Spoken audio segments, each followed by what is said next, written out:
hay un poder político muy influyente dentro del oro, que no ocurre en Bitcoin. Entonces, Bitcoin se limpia de mucho de estas distorsiones que tienden a ser muy influyentes, sobre todo pues estos caprichos del ser humano.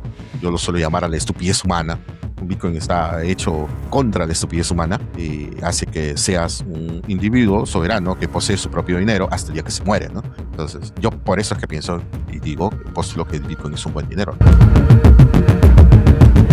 Hola gente, este video no es gratis, nos cuesta tiempo y plata. ¿De qué forma nos podés retribuir? Muy simple, suscribiéndote al canal, dándonos un like, dejando un comentario, así nos seguís apoyando a crear videos todos los días para que juntos aprendamos de Bitcoin, economía y de tantas otras cosas que tenemos para contarte. Ahora sí, que disfrutes del video. Muchísimas gracias. Bienvenidos, soy Bitcoin Libertaria. Nuestro invitado de hoy es Zero Cool.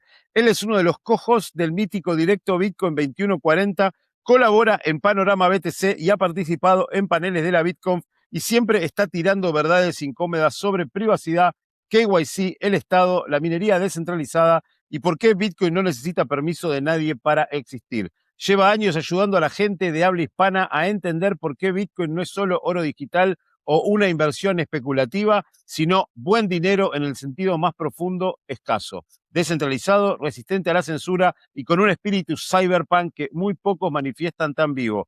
Hoy vamos a ir de los fundamentos filosóficos de Bitcoin hasta temas muy actuales como la resistencia a la censura en 2026, el estado de la privacidad on-chain, Lightning Network, minería descentralizada y por qué sigue siendo tan importante no caer en las trampas del NGU, Number Go Up, puro, sin pensar en soberanía personal. Zero Cool, bienvenido. Muchas gracias por la invitación. Muchas gracias por estar acá. Y bueno, la primera pregunta que te hago es la misma que le hago a todos, Zero Cool. ¿Cómo tomaste la píldora naranja? ¿Cómo llegaste a Bitcoin? Es un cúmulo de, para hacerlo resumido, un cúmulo de coincidencias, por así decirlo. Yo soy formado en economía, soy economista de profesión. Y bueno, siempre en la facultad uno tiende a darse cuenta que algo ocurre. Eh, yo tenía entendido cuando llego a la universidad de que la universidad es crítica, ¿ok? ¿Eso qué quiere decir? Que cuestiona todo lo que existe, lo que se toma como verdad a rajatabla o escrito sobre piedra. La universidad tiende a cuestionar, preguntar y ver si hay alguna alternativa o respuesta adicional o profundizar en el conocimiento. Es lo que yo tenía entendido. Cuando llego a mi facultad, acá en Perú, eh, la universidad donde estudié es una de las mejores de Perú, si no la mejor, por suerte.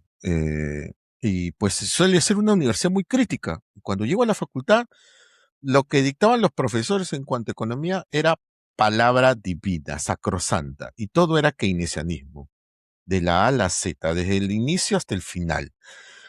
A tal punto que muchos profesores que no son keynesianos y que tenían alguna visión un poco más crítica, eh, o sea, crítica del buen sentido, ¿no? En el buen sentido de la palabra. eh, Decían que Keynes postulaba que gastemos hoy y mañana ya veremos, ¿no? O sea, no se guarda pan para mayo y se solía hablar mucho de que los niveles, estoy hablando del, ¿qué año?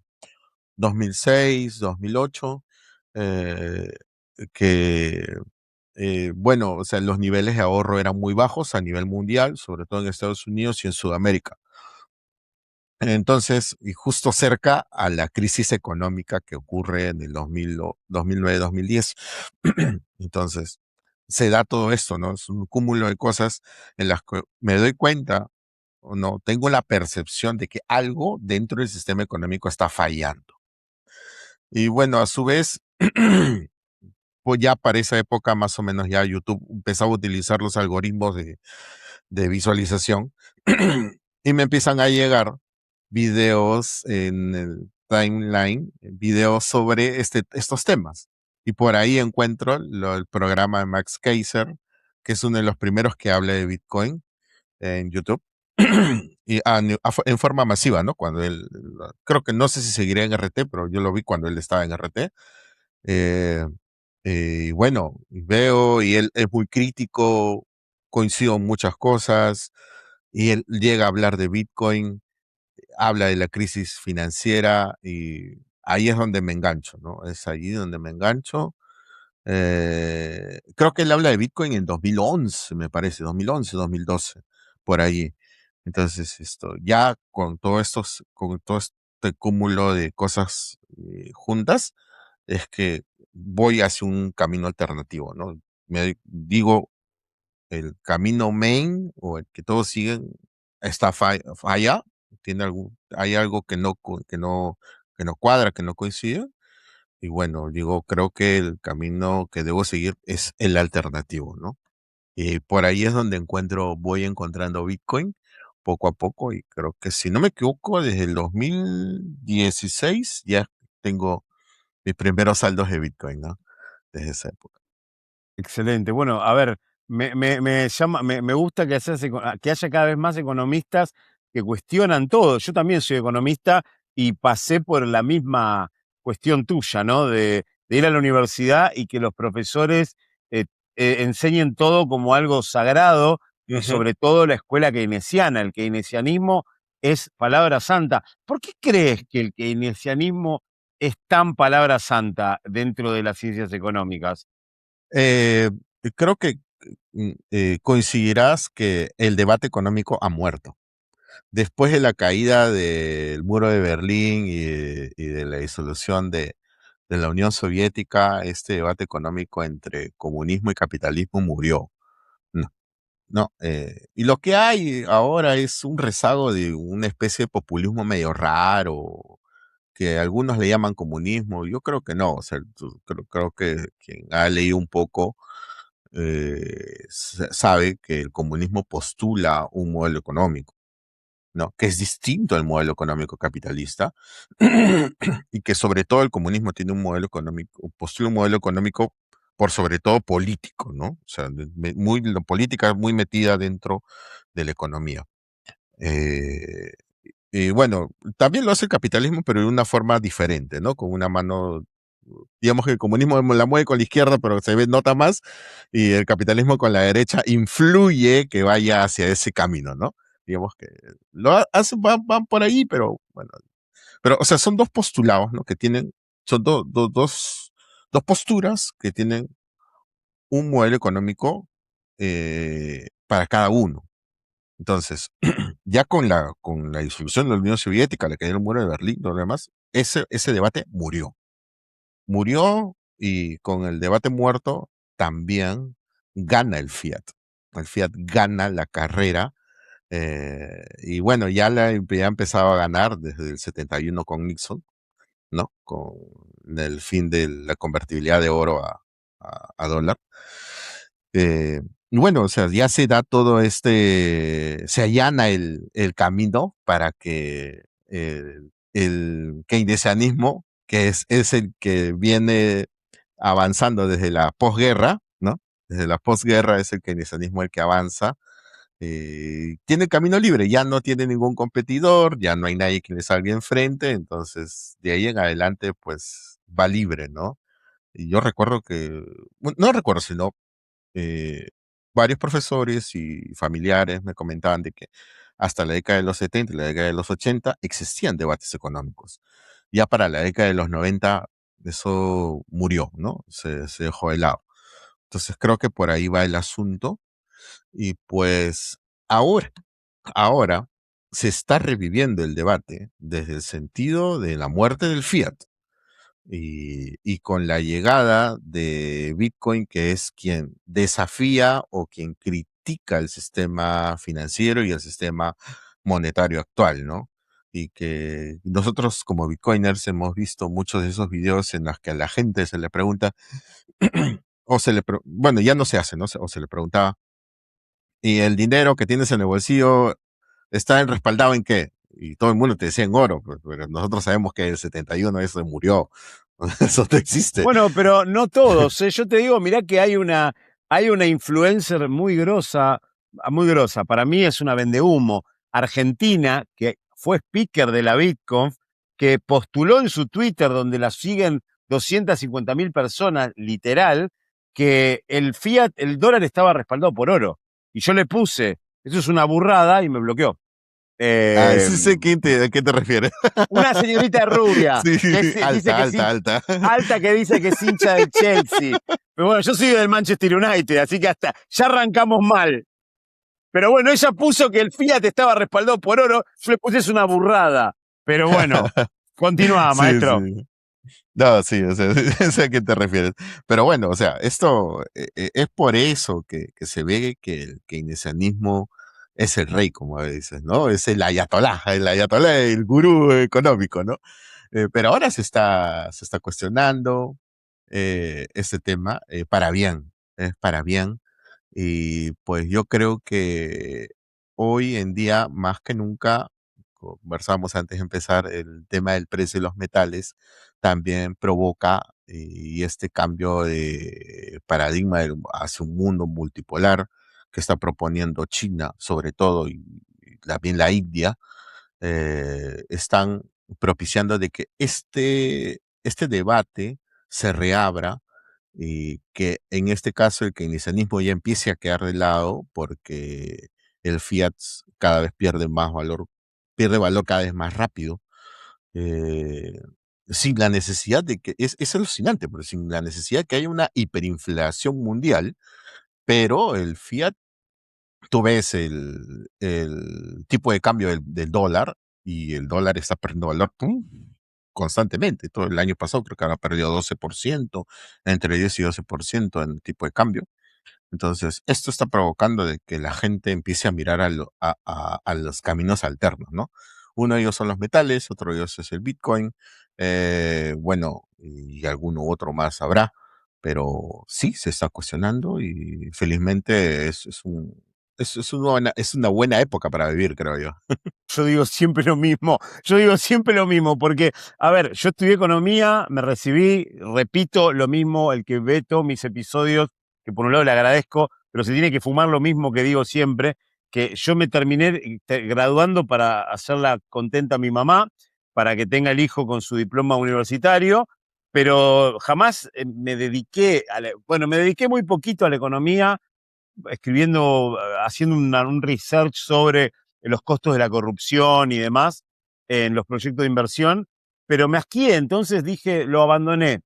Y desde hace unos años, estoy con Bitcoin, desde que caí 100% en el rabbit hole, volví a estudiar economía y vuelvo a estudiar. Estoy empezando a tratar de escribir cosas relacionadas con la economía, porque Bitcoin, como decís vos, trae de nuevo el debate y estamos viviendo en una era, y eso te lo quiero preguntar como economista, donde hay un cambio de paradigma. ¿Vos creés que lo que está pasando con los metales, porque el oro, vos te fijás el gráfico del oro y te fijás el gráfico de la plata y parecen gráficos de shitcoins, que van, cómo van para arriba? Eh, y por ejemplo, por mucho tiempo se dijo que el Bitcoin no podía ir para arriba de forma ya tan rápido Ujú. porque el market cap es gigante. Pero el oro, el market cap es de arriba de 35 trillones y se está moviendo como si fuera una meme coin. Entonces, ¿vos crees que eso está marcando que estamos llegando al fin del dinero fiat, al fin del dólar como reserva global monetaria? Pero muy buena pregunta, muy buena pregunta. Es que para poder responder hay varias aristas, ¿no? Muchas aristas. Creo que la principal es la pérdida de influencia de Estados Unidos como hegemón, ¿no? Como poder hegemónico, ha perdido mucha influencia eh, y ahora es cuando recién entiendo por qué Donald Trump elimina el USDA, ¿no? Y yo decía, pero ¿qué pasa? ¿Por qué eliminas el USDA si el USDA es conocido como el puesto de policía de la CIA en todo el mundo, ¿no? O sea, en cada país donde existía una oficina del USDA, había un pequeño aparatito donde estaba agentes de la CIA viendo cómo se estaba moviendo todo el mundo, ¿no? Como un radar pequeñito. Entonces, quitar el USDA es quitar un poco los sensores de Estados Unidos dentro del mapa y dejarlo un poco ciego. Sin embargo, entiendo ahora por qué, porque era muy costoso. O sea, mantener ese aparato a nivel mundial es muy costoso. También mantener el ejército norteamericano alrededor del mundo, todas las bases, es extremadamente costoso. Creo que me entenderás de que se está viendo claramente cómo Estados Unidos retrocede, sobre todo en el Asia, y está retrocediendo sus bases en el Asia, al punto que con sus socios estratégicos les está diciendo antes el gasto militar, ¿no? Por ejemplo, con Japón, con Corea del Sur, con las mismas Filipinas, antes el gasto militar, pues era bueno, yo pongo 80, decía por Estados Unidos, yo pongo 80, tú pones 20, ¿no? Bueno, ¿sabes qué? Dentro de unos 5 a 10 años va a ser 50-50, ¿no? Entonces, esto ¿por qué lo hace Estados Unidos? Porque le cuesta demasiado. Porque para poder seguir manteniendo todo ese aparato a nivel mundial, va a tener que seguir imprimiendo, endeudándose, generando bonos. Y la pérdida del poder adquisitivo del dólar hace que la deuda sea impaga. Así hayan dicho que pueden inundar el mercado de dólares, es imposible sostener esa deuda. Entonces, Estados Unidos lo que está haciendo es recortar gastos, ¿no? Lo más menos doloroso posible, para empezar.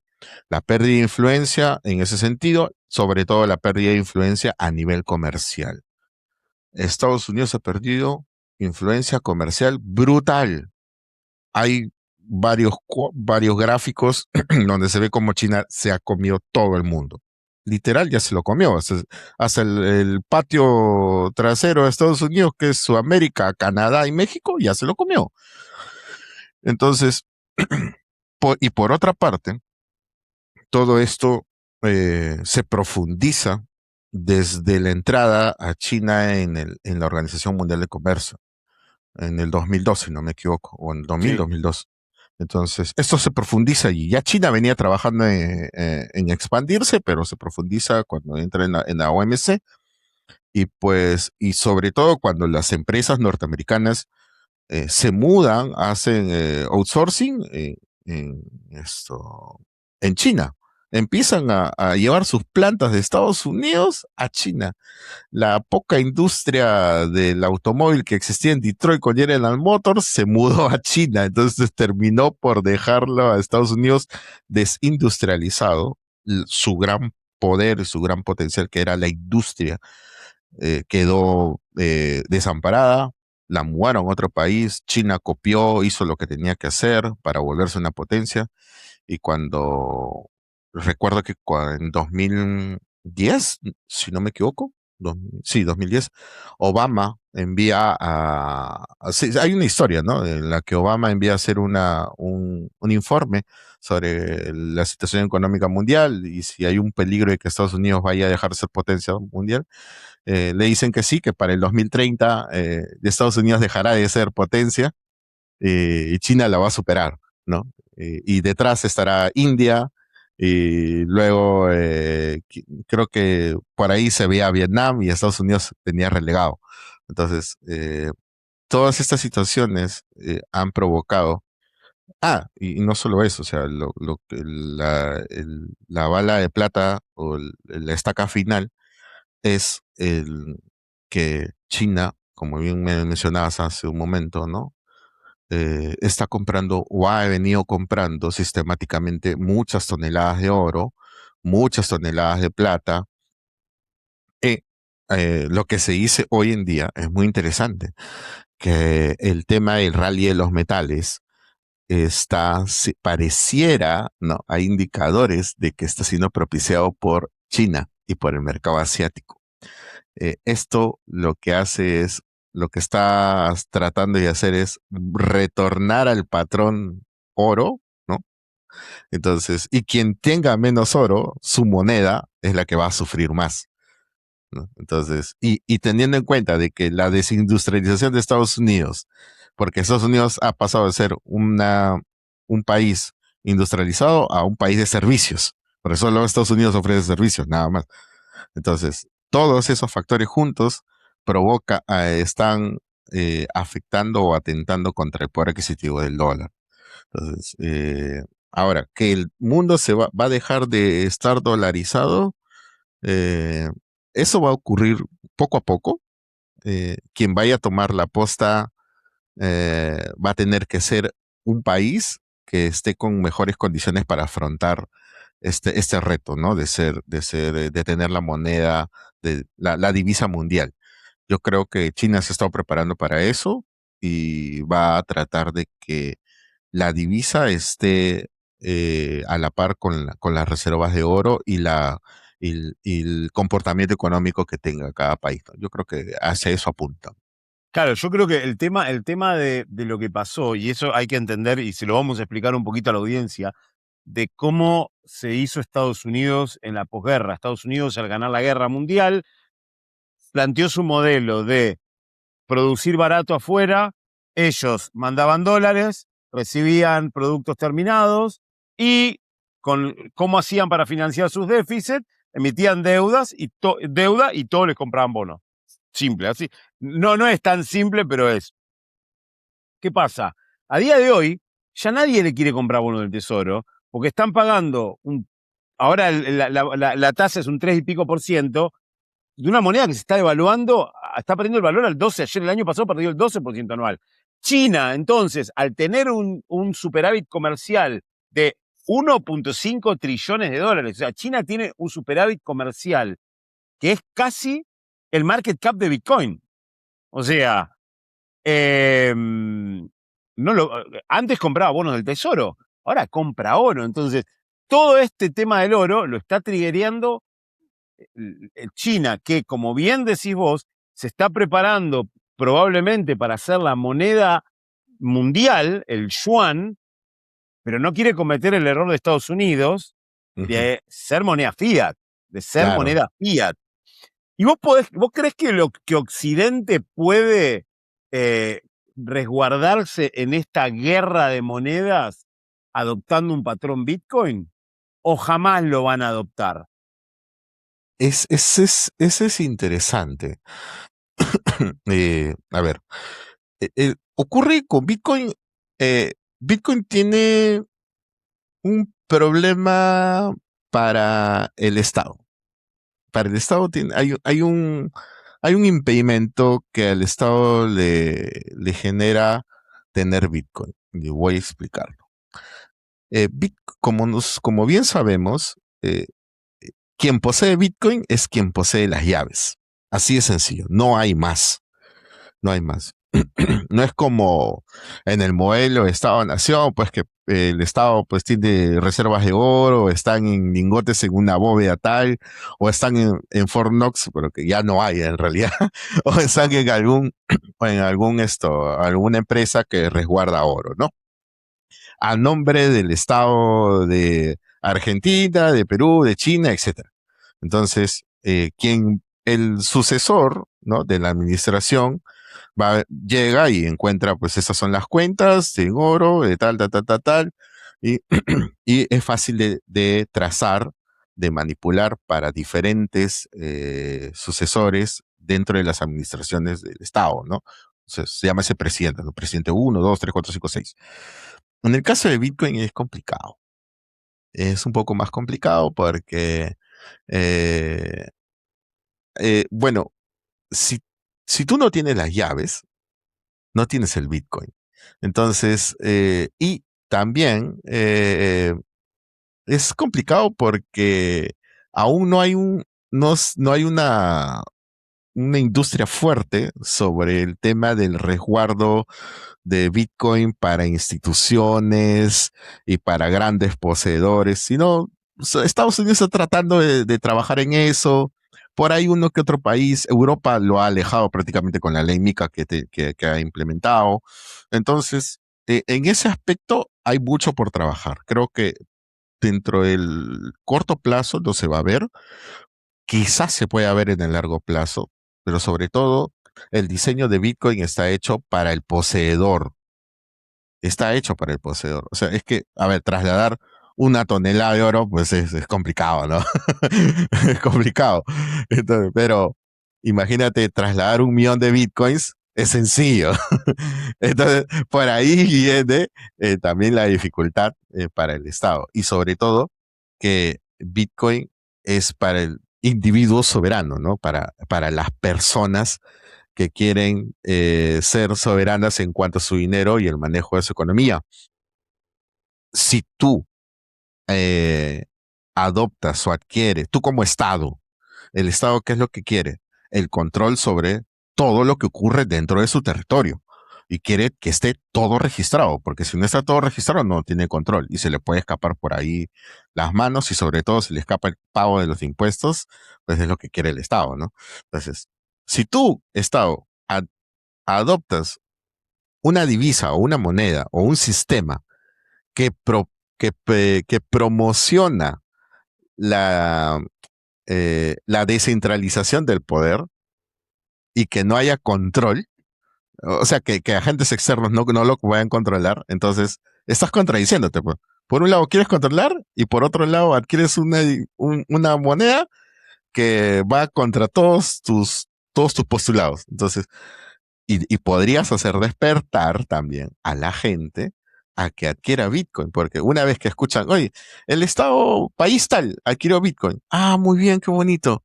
Y alguien que no conocía empieza a preguntarse, alguien que tenía preguntas empieza a interesarse y cada vez las personas o los ciudadanos empiezan a salir del camino del control regulatorio del Estado y se pueden ir hacia Bitcoin. Y Bitcoin es liberador, en realidad. Allí es donde te libera de la opresión del Estado, de la opresión política y todo lo demás. Entonces, justo por eso es que yo creo que hay una contradicción y me parece que va a ser un poco difícil que ocurra ese tema de la opción de Bitcoin masiva por parte del Estado, del Estado. Yo creo que ahí hay un tema para trabajar más. Y en parte de los individuos soberanos, vos pensás que, porque obviamente si hay una crisis en la moneda, y la hay en el dólar, la hay en el euro, si hay una crisis también se fragmentan los estados, ¿no es cierto? Porque el poder del Estado reside en su capacidad de emitir moneda para pagarle a sus tropas, para mantener a la población tranquila y demás. ¿Vos creés que puede pasar que Occidente sufra un surgimiento de lo que Álvaro Di María plantea en su libro como las micrópolis, donde pasen a ser sistemas, una especie de feudalismo basado en Bitcoin? ¿Crees que eso es posible en un futuro no muy lejano con la destrucción de los dineros fiat de los estados?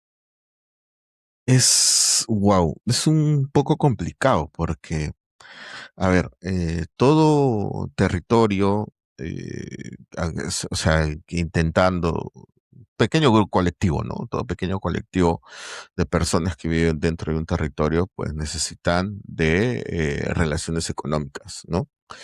Y pues, eh, a ver, yo lo voy a graficar de algo que conozco un poco, ¿no? Dentro de la realidad aquí. Yo soy de Perú, acá en Perú. Hay una pequeña colonia en la selva de Perú, una pequeña colonia de alemanes y austriacos, ¿ok? Ellos casi están viviendo en una micrópolis, casi, ¿ok? Casi. ¿Por qué? Porque tienen sus propias reglas, sus propias casi sus propias leyes, viven, o sea, físicamente viven separados de la población del resto de la ciudad y pues son muy selectivos, ¿no? Pero no pueden desligarse de la moneda.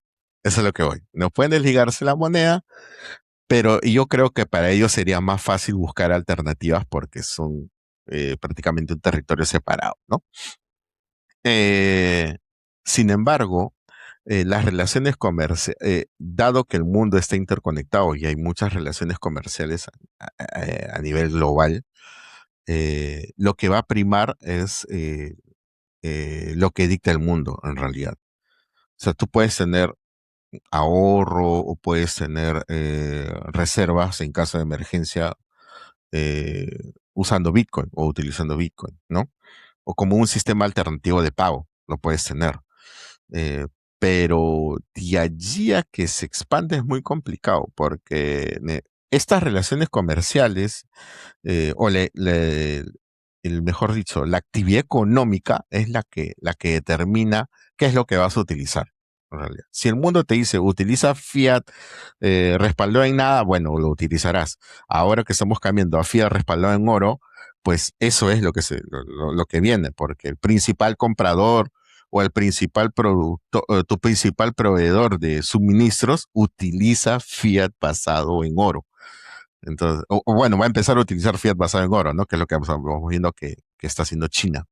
Entonces, yo creo que como alternativa puedes tenerlo y como ahorro particular también puede hacerse, pequeños colectivos lo pueden hacer, pero sobre todo era lo que te decía, quien tiene las llaves, tiene el Bitcoin y si hay un elemento corrupto dentro de ese colectivo y se lleva el Bitcoin, ¿qué hacemos?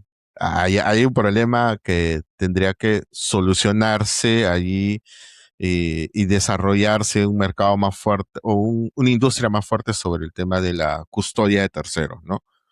Eso es lo que yo creo, ¿no? Exacto. Y bueno, y a la gente, porque vos decís, bueno, sí, la gente si escucha que los estados van a comprar, la gente quizá empieza a comprar, pero yo creo que la gente debería interesarse antes de los estados, porque cuando lleguen los estados va a ser tarde.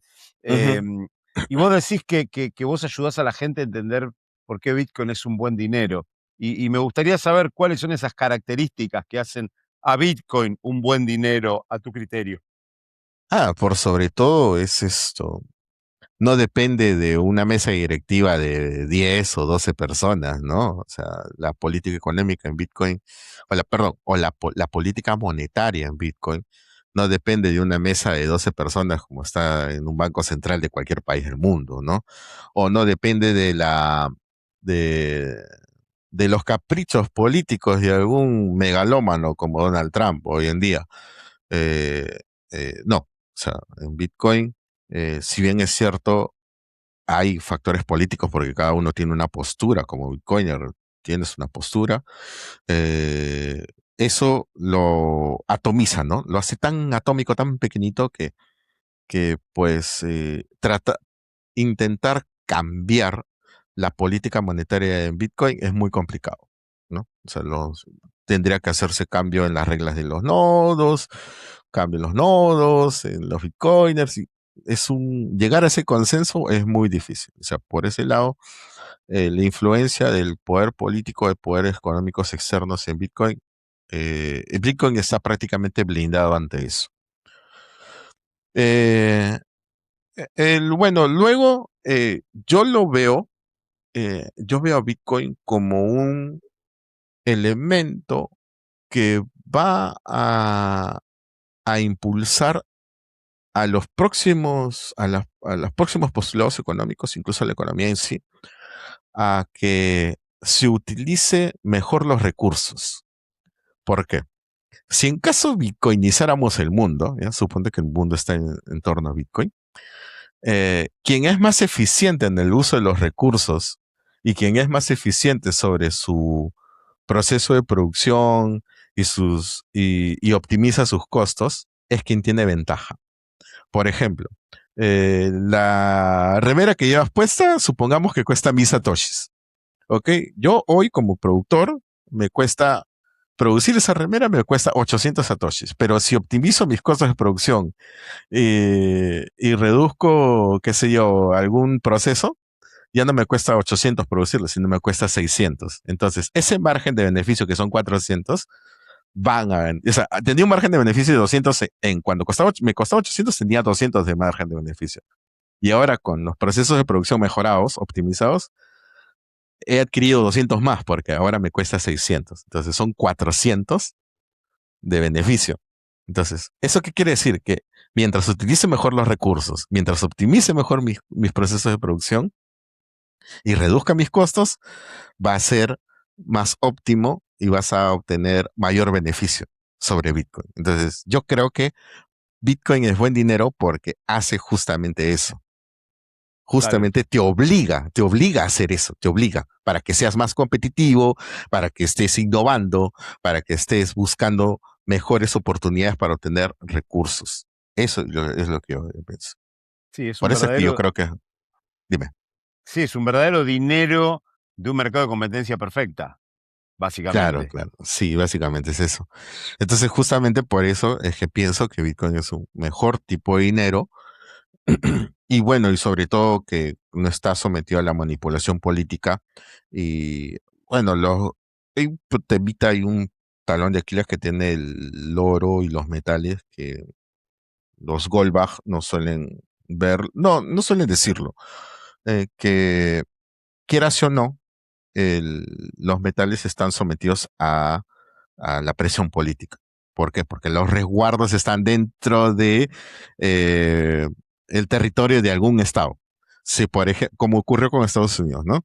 Estados Unidos resguardaba el oro del mundo en Fort Knox, y bueno, ahora se sabe que mucho de ese oro ya no existe, que Estados Unidos lo ha vendido y que los poseedores ya no tienen ese oro que decían en papel tener. El caso de Alemania es muy clamoroso, que ha estado pidiendo su oro desde el 2010, creo, y recién en 2018 o 2019 le entregaron una fracción de lo que estaba pidiendo. Entonces, es lo que te decía, ¿no? Quien no posee el dinero, o sea, quien no tiene sus llaves, no tiene Bitcoin. Igual, y en el caso del oro es quien no posee sus propias reservas de oro, no tiene su oro. Y mucho de este oro está eh, resguardado en otros territorios, ¿no? O sea, hay un poder político muy influyente dentro del oro, que no ocurre en Bitcoin. Entonces, Bitcoin se limpia de mucho de estas distorsiones que tienden a ser muy influyentes, y sobre todo, pues, estos caprichos del ser humano, pues, ¿no? Yo lo suelo llamar a la estupidez humana, ¿no? Bitcoin está hecho contra la estupidez humana y hace que seas un individuo soberano que posee su propio dinero hasta el día que se muere, ¿no? Entonces, yo por eso es que pienso y digo, postulo que el Bitcoin es un buen dinero, ¿no? Eso es básicamente. Perfecto. Bueno, sí, aparte de eso, todo tenés que optimizar todo, por eso yo creo que Bitcoin, y el otro día a mí me gusta hacer a veces divagues más futuristas, ¿no? Que Bitcoin es el único dinero que incentiva a la eh, evolución humana. ¿Por qué? Porque como tenés que optimizar todos los recursos, no te da, primero tenés que optimizar, el costo más grande de Bitcoin es la energía, porque en Ujú, definitiva es energía transformada en dinero, en valor. Entonces, como Bitcoin necesita optimizar el costo de la energía, que es el problema de los mineros, lo que te lleva es a incentivarte a tener energía en más medida y más barata, lo que ujú. en definitiva lleva a la evolución de la especie humana. Claro, eso es a lo que iba, ¿no? O sea, tienes que estar constantemente desarrollando, investigando formas para poder, en el caso de la minería, para optimizar no solo en tanto hardware, sino en software y en energía, ¿no? Hace poco vi algo que me pareció muy interesante, que fue las nuevas baterías de sal y oxígeno que está desarrollando y que parece que va a producir en masa dentro de un par de años Alemania, que son muchísimo mejores que las baterías de litio. Entonces, y que almacenan más energía y durante más tiempo, almacenan más energías o más estables y pueden almacenar durante más tiempo la energía que las baterías de litio. Entonces, esto combinado con el, el- la generación de energía con paneles solares, geotérmica, eólica, hidroeléctrica, entonces va a ayudar mucho y es mucho más barato porque estamos hablando de un compuesto de sal y agua o sal y oxígeno y que es abundante en el planeta y no necesitas estar constantemente cambiándolo y no riesgo de incendio es bajo. Entonces, transforma a muchos sectores productivos y en el caso de la minería, pues podría ayudar muchísimo, ¿no? Se podría volver a ser rentable muchos aparatos, mucho hardware de minería que ya estaba muerto. Entonces, eso, Claro. eso Y, es y, y así. mira, y mira qué loco, ¿no? Porque yo al final del día lo que yo postulo es que Bitcoin es un dinero es un dinero de transición, va a ser, que es lo que yo pienso. Ujú, Hasta que usemos directamente energía como sistema monetario. Y mirá qué loco, ¿no? Porque yo no sabía lo de estas baterías. Qué loco sería que puedas almacenar energía usando sal, que ujú. fue una de las primeras formas de dinero que hubo, Claro. creo que en el antiguo Egipto, en la Sí. antigua Roma, en Fenicia, se usaba la sal como dinero. Qué loco sería poder almacenar energía, que en definitiva, como yo digo siempre, la energía es la base monetaria, y por eso Bitcoin para mí es el dinero perfecto también, porque es el único dinero que se correlaciona directamente con la energía. Mirá qué loco, si almacenáramos energía en sal, volveríamos al dinero primitivo que, que fue la sal. Y bueno, y una de las cosas que vos decís, ¿no es cierto? Obviamente del oro, de estar centralizado. Primero, un problema que tiene el oro es un tema de la verificación.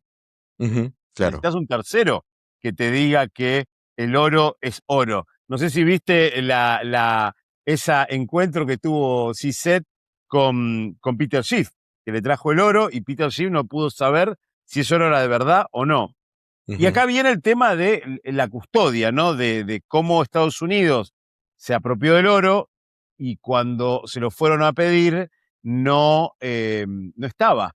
Y en paralelo a esto, quiero hacerte la pregunta, porque obviamente hay toda una crítica relacionada con este tema, que es la de los tenedores institucionales, ETF, las tesoreras. ¿Qué pensás de todos estos nuevos actores que están jugando en el mundo de Bitcoin? Bueno, son una forma, como quien dice, ¿no? Cada quien se gana los frijoles como puede, ¿no? Ellos están tratando, bueno, han captado dinero de instituciones financieras que por ley no podían poseer ni Bitcoin directamente o derivados, ¿no? Eh, y bueno, lo están haciendo, son juegos especulativos que siempre se dan, que son naturales. eh, y bueno, Bitcoin es para todos, ¿no? Es para el amigo y el enemigo.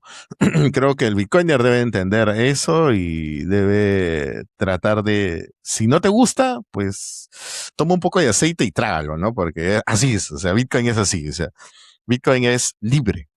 O sea, es de libre entrada y libre salida para todos, es como Internet, es totalmente neutral.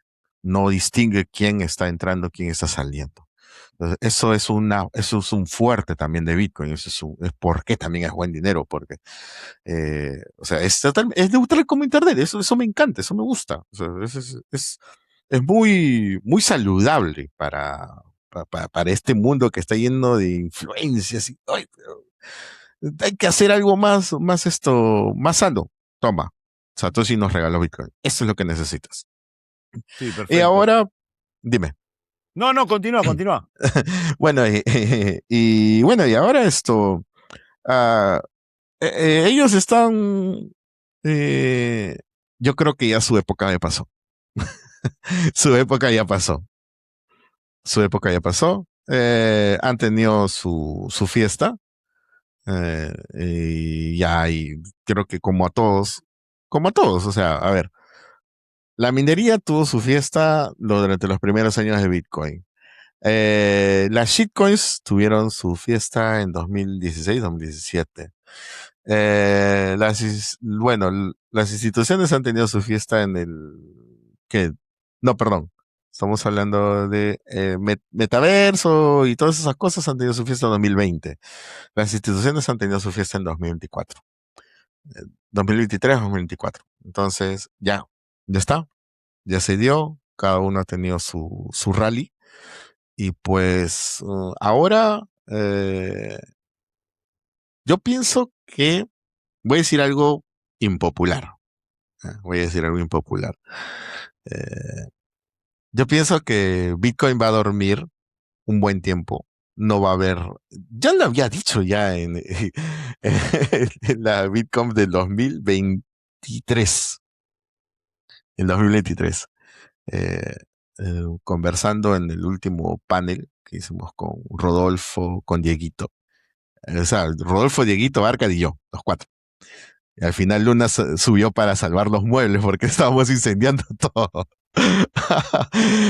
Ocurrió que conversando se me ocurre decirle que el rally de Bitcoin para el 2024 no va a ser parabólico. Y yo dije, para mí era claro, para mí era muy claro. No va a ser parabólico por la crisis económica, por la crisis de la deuda, porque la gente no tiene ahorros, porque el retail está muerto. El retail está muerto. Es algo que ocurrió. El retail no ha respondido. Quien respondió fueron las instituciones. La crisis económica ha afectado mucho a las familias, a los ahorros. La inflación y la pérdida de poder adquisitivo del dólar ha afectado bastante. Entonces, y bueno, o sea, es lo que pasó. O sea, la mayoría esperaba pues, Bitcoin 250.000, 300.000, 500.000, ¿no? O sea, un rally similar al del 2016, pero no ocurrió. Yo creo que es saludable. Yo creo que es saludable, que es bueno que Bitcoin descanse, que Bitcoin retome fuerzas, que muchos actores que están de más, en realidad, que no suman, se bajen del coche, que le den un tiempo a Bitcoin para que se desarrolle más. Y por sobre todo, pienso que mm, yo creo que el próximo rally no va a ser en el 2028, definitivamente. No creo que vaya a ser. Personalmente pienso eso. Y creo que Bitcoin, mientras ha sido disruptivo, ha ganado adopción y ha ganado precio. Y, o sea, en consecuencia, precio. O sea, mientras Bitcoin fue disruptivo, ganó adopción y en consecuencia final, el precio. Cuando Bitcoin es quien impulsa el comercio electrónico en realidad.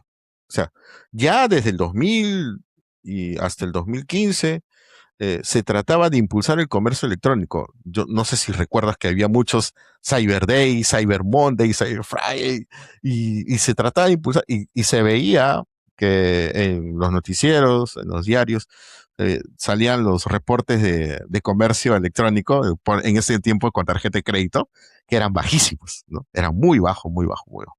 Con la masificación del uso del dinero electrónico desde el boom de Bitcoin, porque Bitcoin es el que trae el boom, hace ver que el comercio electrónico es amigable, es sencillo y que puede derivar en shitcoins, ¿no? Como Litecoin, Ethereum y todo lo demás. Entonces, los jóvenes empiezan a ver, empiezan a experimentar, a observar, y los jóvenes son los que dan el ejemplo a los mayores, a los más adultos, y es que el comercio electrónico empieza a emerger, empieza a incrementarse. Y de allí es de donde vienen, es todo esto de Bitcoin y shitcoins, es de donde vienen hoy todos los sistemas de pago electrónicos que existen. En Argentina tiene un Mercado Pago, acá en Perú hay Yape, en otros países en China tiene WeChat. Sí. O sea, es alucinante. O sea, China descubre el dinero electrónico desde Bitcoin y adquiere WeChat. Entonces, bueno, construye WeChat, ¿no? Construye WeChat. Entonces, ¿es Bitcoin disruptivo? ¿Fue disruptivo en esa época? Sí. Fue disruptivo en diferentes aspectos. Yo postulo que Bitcoin ya consumió el margen de beneficio de esa disrupción en el sentido de comercio electrónico. Posteriormente, para mí, tiene que venir la disrupción desde el punto de vista económico. Y finalmente vendrá la disrupción desde el punto de vista individual, ¿no? De la autocustodia, de la libertad individual, de la liberación de la presión política y todo lo demás, que eso también tiene Bitcoin. Entonces, eso para mí son tres etapas. Son tres etapas. La primera ya la consumió, por eso es que ya no vemos que Bitcoin sea una novedad, ¿no? Ya no se siente a Bitcoin como, o sea, si tú preguntas a las personas, a cualquier conocido o amigo, todo el mundo te decía, Bitcoin por el precio. Sí, pues, pero el precio es la consecuencia final de haber sido disruptivo como dinero digital. O sea, el primer dinero digital nativo es Bitcoin. Entonces, esa disrupción, ese margen de beneficio de ese aspecto disruptivo, ya la consumió, ahora viene la parte económica. Yo creo que allí hay mucho por desarrollar, hay mucho por estudiar y ahí es donde vendrá el siguiente bull run así parabólico que estamos esperando. Ya, yo pienso eso. ¿Y en qué es esa parte económica que hay que desarrollar, según, Ajá. según lo que vos planteás? Pienso que tiene que diseñarse un sistema económico basado en Bitcoin, basado en literal, bueno, de tantas vueltas que le daba la idea, eh, pienso que podría irse, una alternativa es basarse en el modelo de la minería, ¿no? Lo que hablamos. El minero necesita buscar optimización en cuanto a hardware, software, recursos, energía. Entonces, la optimización de los recursos, la investigación y desarrollo, la mejora en los procesos productivos es, va a formar parte de la columna vertebral del modelo económico dentro de Bitcoin. Yo creo que va por ahí, ¿no? Yo creo que por ahí va el tema. eh, y si se logra hacer un postulado fuerte, sólido, consistente, yo creo que va a seguir. Allí es donde va a ser disruptivo Bitcoin, ¿no? Me parece. Y tenemos, ahí me parece que también tenemos que empezar a los economistas que estamos del lado de Bitcoin a tratar de escribir una nueva teoría económica y Ujú. monetaria basada en Bitcoin, ¿no es cierto? Sí, sí, claro que sí. Tenemos que empezar a Sí, sí, sí. escribir papers. Sí, definitivamente. O Definitivamente, sea, eso sí. tengo que dejar el podcast y dedicarme de nuevo a la parte académica, a escribir papers relacionados con Bitcoin. Que tengo ganas, pero nada, todavía tengo que releer cosas, tengo ideas en la cabeza y demás de empezar a escribir. Y me decías que también Bitcoin se ha limpiado de agentes que le hacen mal. Sí, ¿Cuáles sí, son esos sí. agentes que le hacen mal a Bitcoin? Ah, bueno, sobre todo muchos agentes especulativos, ¿no? Muchos agentes especulativos. Eh, mm, Uno de los agentes de los cuales probablemente se va a limpiar, ¿no? No lo afirmo, pero está, solo se ha puesto en peligro, solo se ha puesto en peligro. Es esto, MicroStrategy con Michael Saylor. Se ha puesto en peligro solo, ¿no? Yo tengo una pregunta. Si tú fueras accionista de Strategy y ves la fiesta de los metales, ¿no le irías a preguntar a Saylor, oye, ¿por qué cambiaste el giro de la empresa y solo te dedicaste a Bitcoin cuando antes hacíamos todo? Es lo primero que yo le preguntaría. A ver, Yo yo no como me, a accionista ver, yo diría, a me ver, estoy perdiendo esta fiesta. no, yo no soy, no, a ver, no soy accionista que pueda ir y decirle a Saylor cosas. De hecho, espero algún día tenerlo a Saylor en mi podcast. Yo sé que algún día lo voy a tener. Soy accionista de Strategy porque tengo stocks de Strategy. Oh, Y ok. para mí, Saylor está haciendo lo que tiene que hacer. Yo tengo una visión totalmente opuesta a lo que vos me planteás respecto Ujú. de las tesoreras. Yo creo particularmente que las tesoreras, y tengo contactos con varios CEOs de tesoreras, como Alexandre Laiset, como Andrew Webley. De hecho, en mayo voy a ir a hablar a una conferencia de tesoreras. Yo creo que las tesoreras tienen el poder de pelear, eh, captar capital y transformarlo en Bitcoin. Y Saylor lo que está haciendo con Strategy es está reescribiendo muchos instrumentos financieros que estaban puestos en fiat y ahora lo que va a hacer es chupar ese fiat y pasarlo a Bitcoin. ¿Qué le diría a Saylor? Que siga haciendo lo que está haciendo. Yo no tengo ninguna objeción con Saylor, al contrario, Saylor me parece un tipo que es disruptivo, que hizo lo mismo. A ver, si yo fuera el CEO de una empresa, de una empresa que cotiza en bolsa, haría exactamente lo mismo que hizo Saylor. Compraría Bitcoin, trataría de buscar instrumentos para comprar más Bitcoin, que es en definitiva lo que yo hago todos los días con mis finanzas personales, obviamente no puedo acceder a lo que accede Sailor, y no creo que Strategy va a caer. De hecho, yo creo que Strategy va a ser la empresa más grande del mundo en 5 años o un poquito más. Pero Mm, no lo veo, al contrario, porque creo que se lo está estudiando mal, porque se entiende mal el juego de Sailor. Se piensa que está tomando deuda para comprar Bitcoin.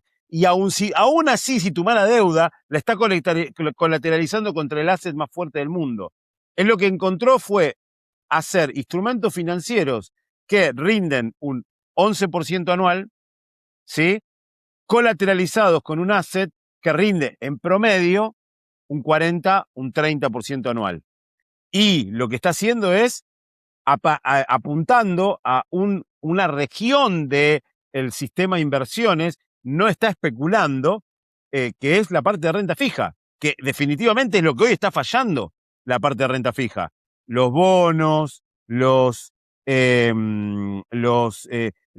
fondos de pensión, todos esos instrumentos que están puestos en renta fija y que hoy no tienen retorno. Y que, ok, si no van a Strategy, probablemente vayan al oro. Entonces, yo creo que Sailor está, y varias de las tesoreras están viendo cómo capitalizar esa plata, traerlas a su tesorería y transformarlas en Bitcoin. Y Sailor es un tipo que cree en Bitcoin, es un Bitcoiner. A mí me dio yo conocí Bitcoin en el 2011 y lo terminé entendiendo con Sailor. Terminé entendiendo Bitcoin. Entonces, a ver, mm, está mal. Yo no. a ver, lo que digo es que eh, es muy, a ver, como inversionista, está haciendo las cosas mal porque solo se está refugiando en un activo. Cuando la ley del inversionista marca, no te quedes solo con uno, diversifica. Entonces, si desde el punto de vista de un inversionista X, que no sea, que no, que busca ganar, y yo veo la fiesta del metal, de los metales, Pero, y veo el panorama así, donde se está viendo cada vez un nuevo orden mundial. Entonces yo digo, oye, ¿de algo? ¿Te has olvidado de algo? O sea, ¿te has no, olvidado de ver el panorama? Oye, no. el panorama mundial le está diciendo, oye, hay un cambio de paradigma, se está retornando al patrón oro, al patrón metal, y Pero tú es te has un. casado solo con uno. Yo también Entonces, estoy. digo, claro, o sea, Lo, como inversionista, o sea, como quien busca ganar, entonces, y tú busca ganar, dice, oye, estás cometiendo un error, aunque a largo plazo tú me digas, sí, bueno, pero a largo plazo, y aquí a 10 años, quién sabe si sigo vivo. Yo quiero ganar hoy, no quiero ganar acá a 10 bueno, años. entonces lo que voy es lo que yo le digo a todo el mundo. Si vos no estás para hacer una inversión a por lo menos 5 o 10 años, no te metas en Bitcoin. Entonces, lo que plantea, primero, Strategy no se está apoyando en un asset, se está apoyando en el asset más importante, más perfecto de la historia de la humanidad, en el mejor asset de la historia de la humanidad. Porque el oro ya falló, el patrón oro Ujú. ya falló.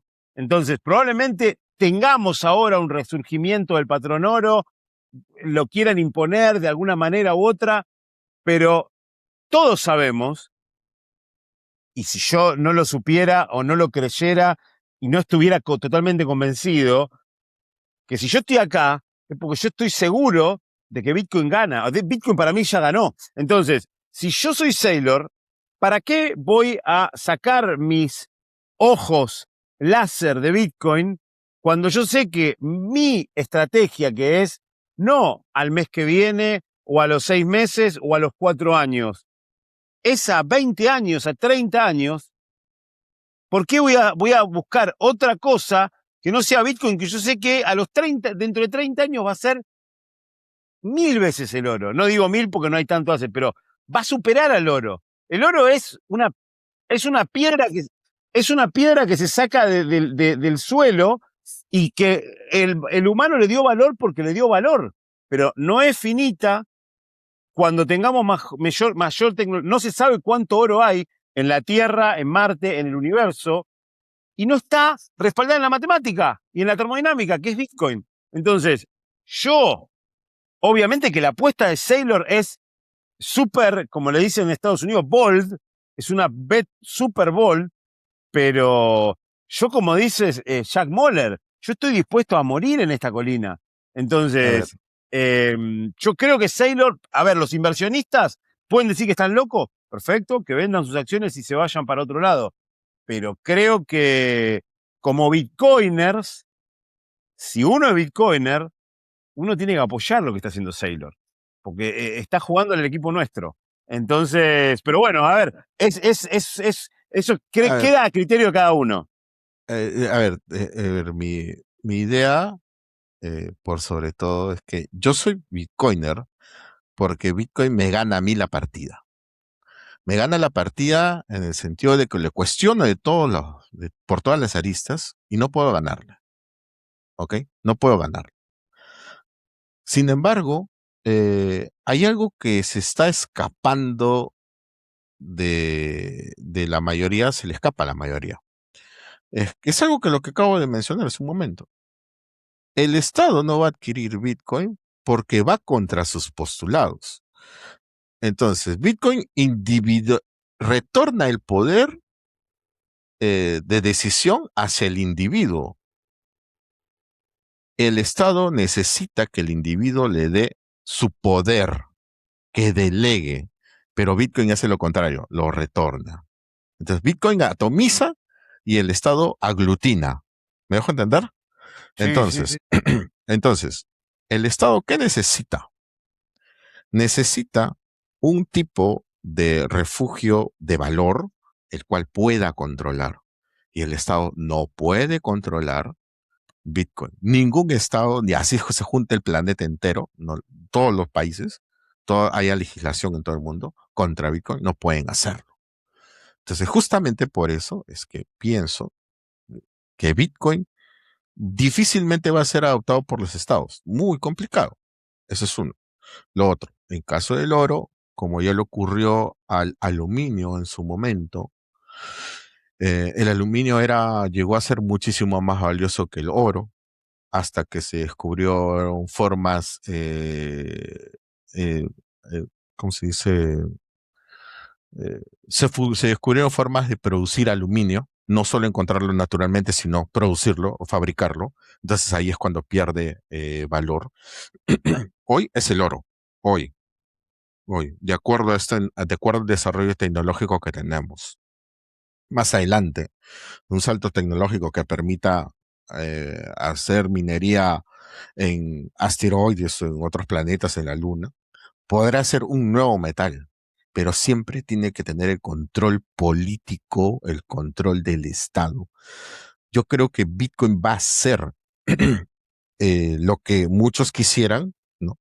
Cuando ese modelo de económico, ese modelo político-social cambie, cuando deje de ser Estado y cambie a algo nuevo, algo diferente, algo pequeñito, como lo que comentabas, decía, postula Álvaro en su libro, ¿no? A la micrópolis. Cuando suceda eso, podría darse, pero hoy, dentro de los próximos, qué sé yo, 50 años, una cosa así, o 20, 30 años, no sabemos en realidad, no sé, no tengo una bola de cristal, eh, eh, va a ser difícil que ocurra. Entonces, como te mencionaba anteriormente, eh, Bitcoin ya consumió su margen de beneficio disruptivo. El siguiente margen de beneficio disruptivo está por venir, está por desarrollar. Entonces, yo te pregunto, ¿no? ¿Por qué debería subir Bitcoin? Buena pregunta. Eso es lo que oye. Porque el fiat, o sea, como dice el dicho, Bitcoin no tiene techo porque el fiat no tiene piso, Ujú, porque tenés un dinero que se está devaluando constantemente, tenés la banca, que es un sistema ultra Ponzi de reserva fraccionaria, eh, el oro, ¿por qué sube el oro? O sea, el oro es otra cosa que se eligió, vuelvo a repetir, es una piedra que se saca de la tierra. No es ujú. algo matemático, no es algo, digamos, que respeta la ley de la termodinámica, pero hasta ahí. Entonces, El oro, a ver, por ejemplo, yo quiero ir a comprar oro ahora, que son las 11:10 de la noche, y no puedo. Quiero comprar Bitcoin Ujú, y lo puedo hacer. Entonces, ujú, tiene 1.000.000 de características mejores y de esa forma tendría que el precio en fiat ir para arriba. Pero en definitiva, creo que el precio en fiat es irrelevante. Yo creo que en algún momento Bitcoin lo que va a lograr hacer va a ser la reserva de valor de la humanidad y todo se va a medir en Bitcoin, no en fiat. Al margen de que no sé si se va a usar Bitcoin para comprar en un supermercado, pero todo se tiene que medir en Bitcoin. Y como te digo, a mí me gusta decir la quote, porque obviamente que uno lo está pensando desde el paradigma de el Estado, ¿no? Que el Estado va a estar y los países van a estar por no sé cuántos años más. Yo creo que lo que va a pasar va a ser al revés. Bitcoin va a erosionar el Estado y va ujú. a terminar pasando, como plantea Álvaro Di María en su libro, el fin del Estado. Yo creo que estamos en el borde de el final de un paradigma general. Yo creo que el mundo va a un cambio terrible en los próximos años y como dijo Hayek dijo, yo no creo que vamos a tener de nuevo una moneda dura antes de que se la saquemos de las manos a los gobiernos, pero no se la podemos sacar por la fuerza. Se la tenemos que sacar, no se la podemos sacar. Lo que podemos hacer es meterla como un caballo de Troya de una manera que no la pueden parar. Entonces, yo creo que Bitcoin es ese caballo de Troya, es ese virus que ya se metió, es como Skynet en Terminator y no lo pueden parar. Entonces, ya lo está adoptando las empresas, y se está metiendo. Ya con Strategy se metió dentro de Wall Street. Y no es que Wall Street se beneficia de Bitcoin, no. Bitcoin se está llevando, no es que Wall Street va a matar a Bitcoin por el Bitcoin papel y por todo lo que hablan, que generalmente lo hablan los tarados de Bitcoin Cash. Eh, Bitcoin va a reformular todo, es como, hay un artículo que dice Bitcoin es el mycelium. Mycelium es como un hongo que se mete y sana todo lo que toca. Bitcoin es como ese mycelium donde que se está metiendo por ese sistema podrido y lo va a terminar sanando. Entonces, eso es lo que yo creo, esa es mi teoría. Como digo, a todo el mundo puede estar recontra equivocado. No sigan lo que yo digo, pero yo lo veo de esa manera. No sé si el precio de Bitcoin va a crecer o todo se va a terminar denominando en Bitcoin porque no va a quedar otra forma. Es lo que pienso. Quizás es demasiado volado y no, pero yo creo que tengo esa visión de Bitcoin. Ujú. Bueno, sí, es más, bueno, particularmente no creo que Bitcoin sea el fin. Yo creo que Bitcoin es el principio. Exacto, yo también. Es el principio de un cambio eh, que, que espero que se atomice se deje de la centralización del poder, se deje de utilizar. Sin embargo, pues dentro de la estructura de la jerarquía de las sociedades humanas a lo largo de la historia, siempre tiende a centralizarse. O sea, por eso es difícil dejar de ver al Estado como un ente perpetuo, porque ha existido, ¿no? O sea, lo que sí existió a perpetuidad dentro de la sociedad humana son las jerarquías, ¿no? Y la centralización de poder. O sea, eso es desde siempre, desde Eso va a siempre. seguir existiendo. Incluso existe desde el nacimiento, porque el bebé recién nacido es dependiente de, ¿no? Es dependiente de los padres y el factor externo para poder sobrevivir, ¿no? No es independiente. Entonces, es muy complicado que deje de existir la centralización del poder de alguna manera. Por eso es que ya un poco, mm, ya tantos años de estar en Bitcoin, de verdad que es tantos años, me hace pensar en esos términos, ¿no? En esos términos, tratando de, de contrastar con la realidad, ¿no? O sea, yo trato de ver mucho la coyuntura actual, cómo se está desarrollando y lo trato de ver versus Bitcoin, ¿no? Versus Bitcoin y lo que postula Bitcoin. Entonces, yo digo, "Mm, el mundo va hacia un camino y BTC va hacia otro. Uy, no se está encontrando. Entonces, lo que tiene que hacer Bitcoin es, ya le dio un aporte a la humanidad, que es el dinero digital, ¿no? Ya lo digitalizó la economía. Ok. La siguiente es lo otro que digo, ¿no? A nivel económico. Yo creo que así Bitcoin va a ir ganando adopción real, no esa adopción de propaganda que hay muchos que hablan, ¿no? Adopción de propaganda, no. O sea, la opción real es el Bitcoiner para mí, ¿no? Es Sí, el sí, sí, sí. Bitcoiner que maneja sus propias llaves, que autocustodia su dinero y que si quiere profundizar un poco más, puede tener su nodito, por ahí un Sí, nodo totalmente. pequeñito y bueno, o sea, que ayuda a la red. Esa es la opción real. Y tratar de utilizar pues menos servicios de terceros, ¿no? Porque si bien sabemos que los servicios de terceros es el sistema que tratamos de eliminar, o sea, es alucinante, ¿no? O sea, tratamos de eliminar Bitcoin dice eh, que los intermediarios son el enemigo, sin embargo, la mayor cantidad de saldos pues, que se mueven son a través de intermediarios, o sea, es Sí. contradictorio, No, totalmente contradictorio. creo que eso es algo que yo también lo digo siempre, ¿no? Que también es lo que logran las empresas, las treasuries y lo que logran los ETFs, que gente que jamás en su vida hubiera puesto dinero en Bitcoin, indirectamente lo está poniendo. Ahora, tenemos que dar la narrativa siempre, y yo esto lo voy a decir, lo repito constantemente, al margen de que vuelvo a repetir, banco a Sailor, banco Strategy, banco a las tesoreras, si vos no tenés tus llaves, no tenés tus Bitcoin. No importa que tengas 1 millón de acciones de Strategy, 1 millón de shares de IBIT, acciones en todas las tesoreras de Bitcoin, si no tenés tus llaves, no tenés Bitcoin. Entonces, yo creo que lo que hay que enseñarle a la gente es eso, de que la única forma de tener Bitcoin es tus llaves. Y para tener Bitcoin y tener tus llaves, tenés que estudiar, porque la libertad no es gratis y la libertad cuesta.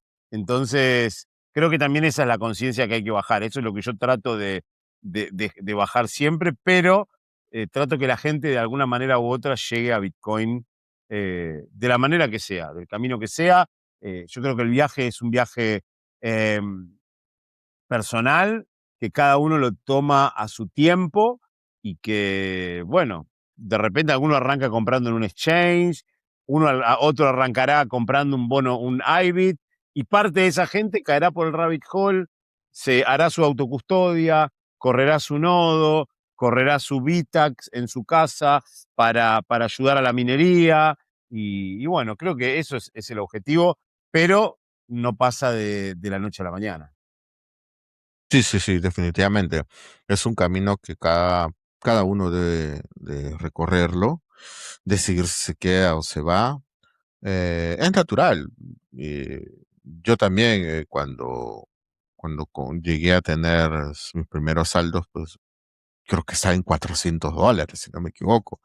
Eh, y haberlo visto en 1000 era una locura. Y viví el rally del 2016, 2017 a 20.000, era increíble.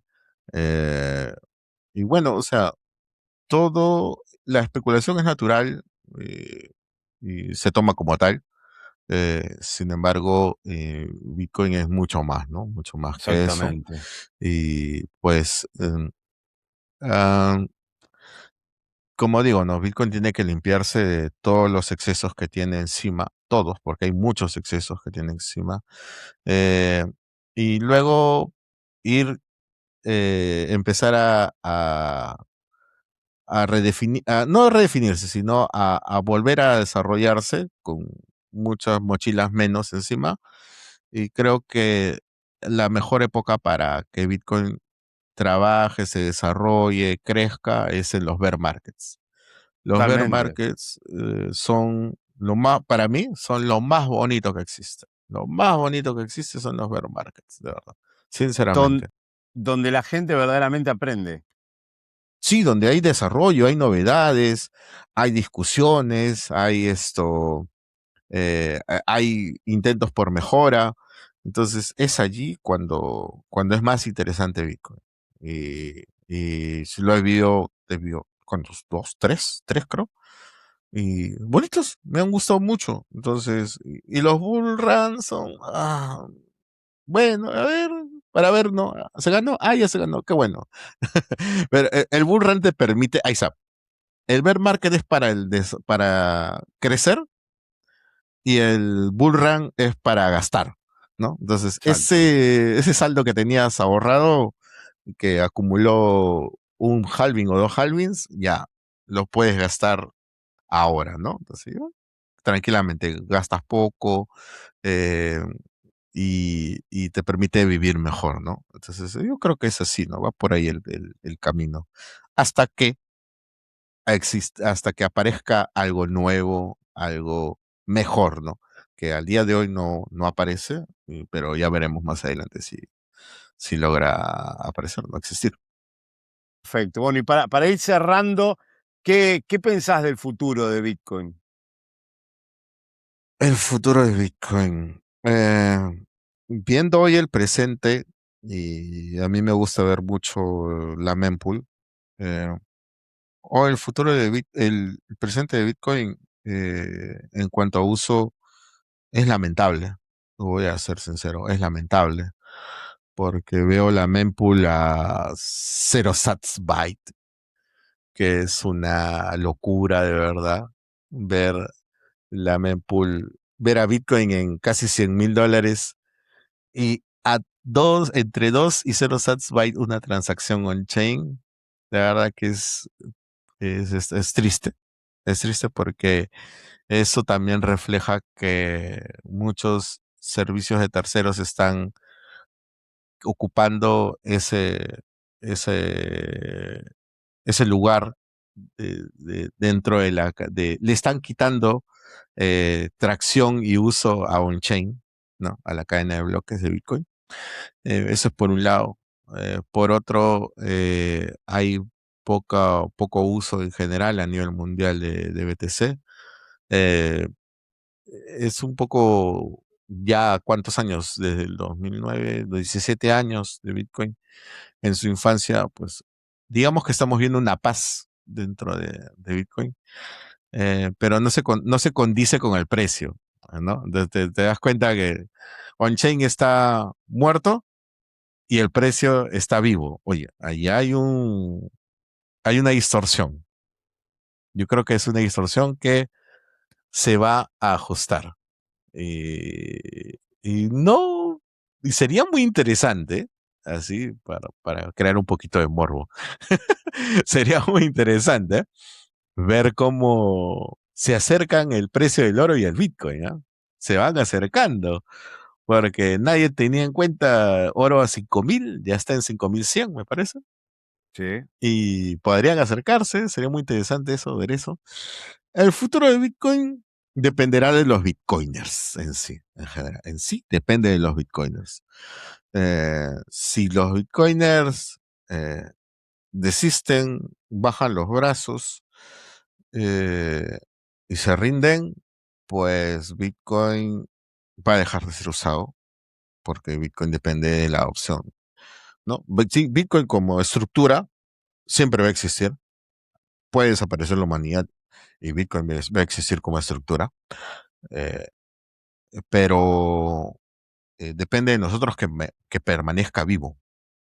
De nosotros depende que permanezca vivo. Y hoy se está viendo que hay poco uso. es lamentable. Espero que mientras se vaya complicando la situación en el mundo, mientras haya cada vez más restricciones a las libertades, es posible que Bitcoin adquiera una nueva atracción, un nuevo uso. Porque todo aquel que no tiene libertad para movilizarse, que no tiene libertad financiera, que no tiene libertad de uso del dinero, busca alternativas y una alternativa soberana es Bitcoin. Entonces, mientras exista eso, mientras hayan problemas en el mundo, mientras la situación se complique, va a haber más uso de BTC. Eh, pero dependería mucho de nosotros que eso permanezca vivo y permanezca fuerte, ¿no? Yo espero que Bitcoin sea más fuerte en el tiempo y que se libere de todos esos factores que están intentando centralizarlo, ¿no? Eso sí, me parece muy Exactamente, riesgoso eso. exactamente. Bueno, y para cerrar, la última pregunta. Si tuvieras la chance de sentarte con Satoshi Nakamoto, ¿qué le dirías o qué le preguntarías a él, a ella o a ellos? Le diría que no vuelva nunca. El otro día me dijeron lo mismo. No, no, andate. Sí, no quiero saber quién eres. Desaparece. Sí, sí, no, bueno. Espectacular, espectacular. Bueno, Zero Cool, te agradezco muchísimo por tu tiempo. Ha sido un placer conversar contigo. ¿Algo más que quieras agregar y cómo la gente puede contactarte? Bueno, solo para agregar que estoy encaminado en un proyecto nuevo que es Panorama Bitcoin. Pueden encontrarme en las redes como @panoramabtc. Es un proyecto de podcast individual propio. Y también pueden encontrarme como, a ver, un segundito que me olvido, como @bitcoin_2140, que es el podcast que vengo trabajando desde hace ya 7 años. Voy a cumplir ese año 7 años con Lunaticoin y con Arcat. Venimos haciendo el podcast desde 2019. Esperamos muy pronto retomarlo, ¿no? Y bueno, ahí esas son las redes. Porque mi Twitter personal es muy personal, o sea, solo Sí, sí, tuiteo no, cosas que a no. mí me interesan, así que no me sigan por ahí. Ahí no, ahí no. Aparte, aparte es medio es complicado de decirlo, pero bueno, Sí, el arroba sí es complicado, sí. vamos a poner el link acá abajo para cuando lo edite y lo suba a YouTube, para que la gente te vaya y te siga. Así que bueno, Zero Cool, te agradezco mucho por tu tiempo, ha sido un placer, que tengas un buen día y bueno, estamos hablando. Muchas gracias por la invitación. Nos vemos. Nos vemos. Y gracias a todos los que están del otro lado. Si te gustó el episodio, le das un like, te suscribís al canal, nos seguís en nuestras redes sociales y obviamente en las del invitado también, porque de esa manera nos ayudás en la titánica tarea de pintar al mundo de naranja. Compartir el episodio con la gente que querés, compartir el episodio con la gente que odias, porque le tenemos que dar la píldora naranja a 8 billones de personas. Nos vemos en el próximo episodio del podcast. Stay humble, stack sats y acuérdense, somos todos Satoshi. Si te gustó el episodio, danos un like y suscríbete a nuestro canal. Nuestro canal en español es Libertarian BTC ESP. También tenemos un canal en inglés, Libertarian BTC. Nuestro Twitter o X es de Bitcoin, __ o __. Nuestro Instagram es de Bitcoin Libertarian. Nuestro Patreon es de Bitcoin Libertarian. Así que nada, suscríbete, aprende de Bitcoin y apoyanos en esta titánica tarea de darle la píldora naranja a 8 billones de personas. Muchas gracias.